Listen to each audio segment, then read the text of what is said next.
How to use H&M promo codes. Let's get started. Launch your preferred browser. Over here, you're gonna find the search box. Type in H&M promo code and then search for it.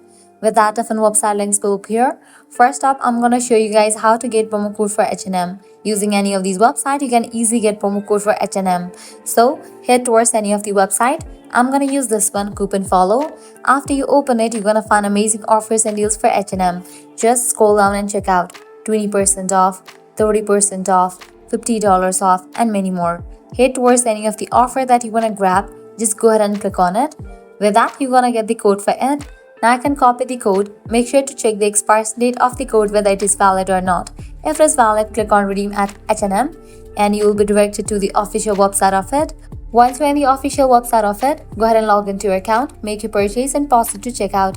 While you're in the checkout page, you're gonna find this section of codes. Over there, type in the copied code and confirm your purchase. With that, you'll get the discount and your code has been redeemed. So this way you can easily use H&M promo codes. Likewise, you can also give a try to other offers, as in this website you're gonna find amazing offers and deals for H&M. So that's the wrap for this video. This is how you can easily use H&M promo codes. At the end, if you guys find this video helpful, don't forget to like, share and subscribe to our channel. Thanks for watching.